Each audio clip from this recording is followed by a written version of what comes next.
Hello students, I am your science teacher Preeti ma'am and I am going to teach you chapter number 3, synthetic materials in everyday life. The topics that I am going to cover in this chapter are the natural and synthetic fibers, about the polymers, the different what is the meaning of polymers, and we are going to discuss about some important polymers, and then I am going to start up with the meaning of synthetic fibers, and some of the synthetic fibers also we are going to discuss.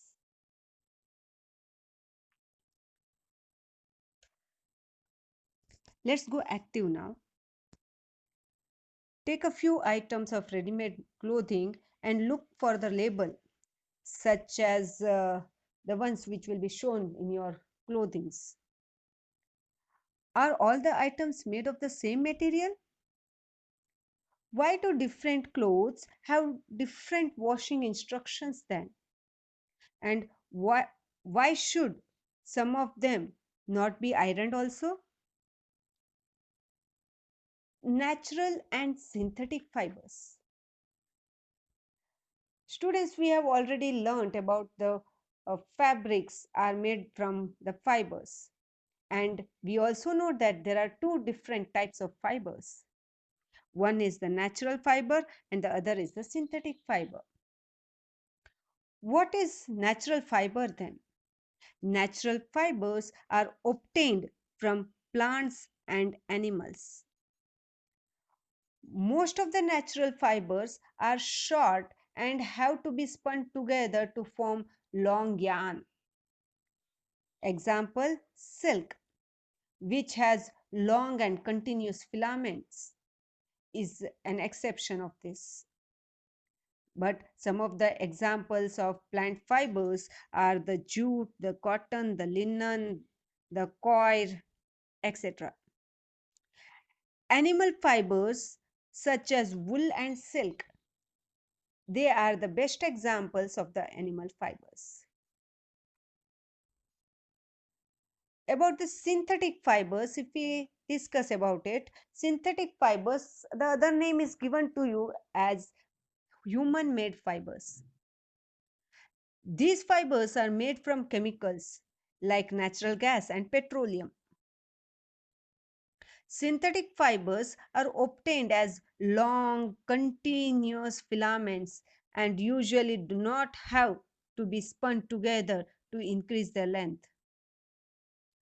Acrylic, nylon, they are the examples of the synthetic fibers. Then what are polymers? Students, you might have seen garlands made of many flowers. Similarly, a fiber is made of several similar units strung together, and each unit or each individual unit or molecule, it is called as the monomer. So many monomers, they join chemically to form a large molecule which is called as the polymer. A length of string links the flowers in the garland together. Similarly, chemical bonds, they hold the monomers together.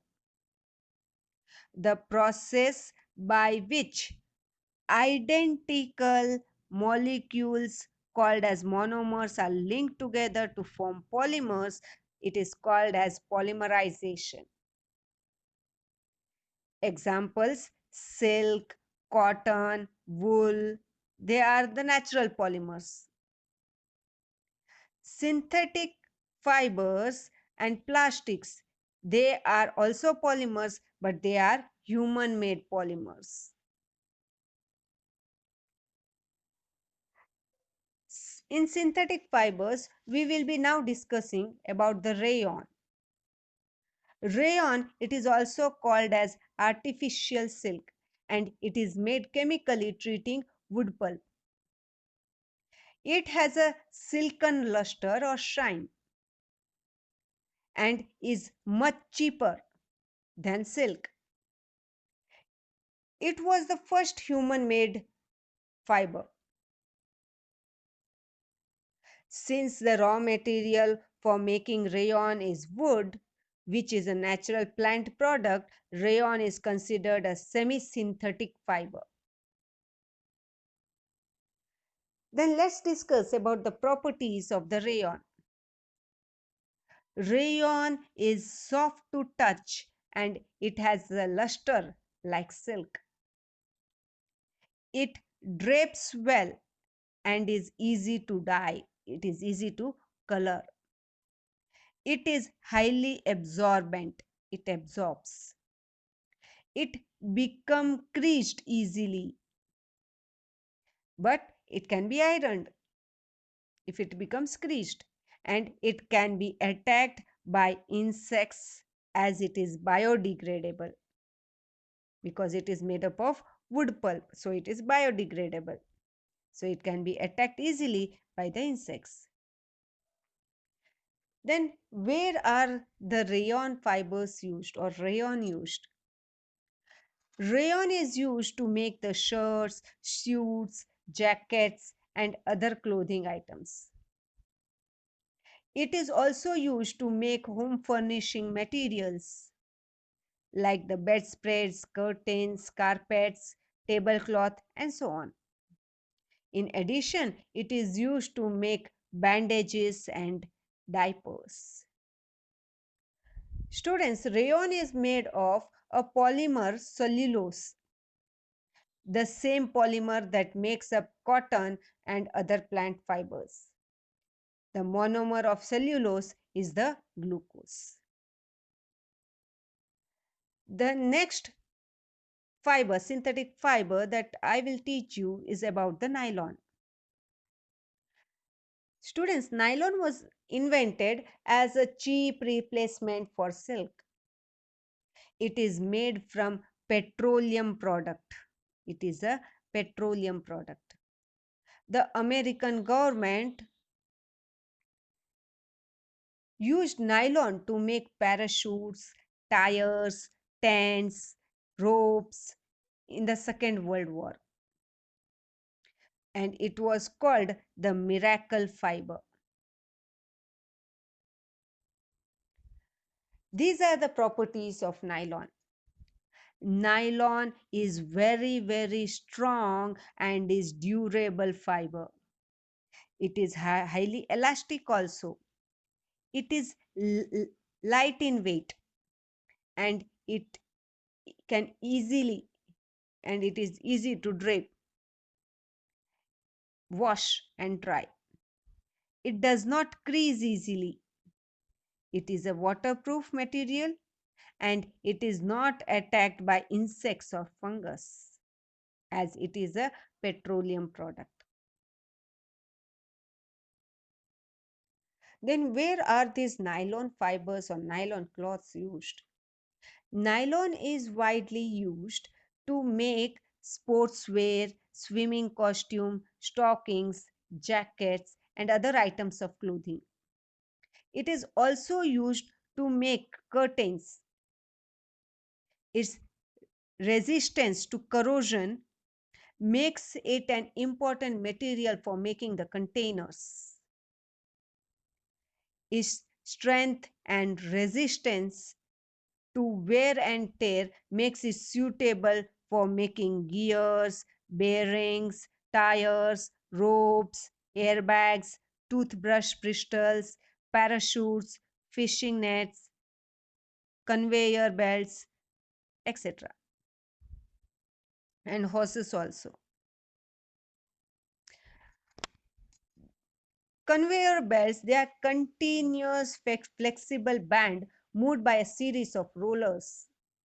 And horses, it is a flexible tube for conveying water or for carrying water. Polyester, our next synthetic fiber. Polyester is made from petroleum product. It is made by repeating units or monomers of chemical compounds called the esters. Terylene, also its other name is dacron. It is an example of polyester fabric. Now let's discuss about some of the properties of polyester. Polyester is strong and durable cloth. It is easy to wash and dry. It is a crease resistant fabric. It is also waterproof and it is not attacked by insects or fungus. Let's discuss about the uses of polyester. Polyester is used to make clothing, home furnishing materials like the carpets, the curtains, sofa and cushion covers, blankets, and so on. Polyester is blended with other fibers to make wrinkle resistant fibers. And PET is a form of a polyester. Acrylic. Acrylic is a clear glass like fiber that was previously called as the Rayon. It resembles the cashmere wool. It is soft and warm and is therefore it is used as an inexpensive substitute to natural wool. The properties of the acrylic. Acrylic is light in weight and yet it is strong and durable. It is soft and warm also. It is crease resistant and it is easy to wash and to maintain. It is non-absorbent and it dries quickly. Let's now discuss about some of the uses of the acrylic. Acrylic is used to make sweaters, jackets, jumpers, and blankets. It is also used to make industrial filters and reinforced concrete. Were some of the artificial synthetic fibers. Now, according to whatever we have studied in the third chapter, these are some of the questions and that answers you are going to write in your books. So that's all for today. Bye bye, students.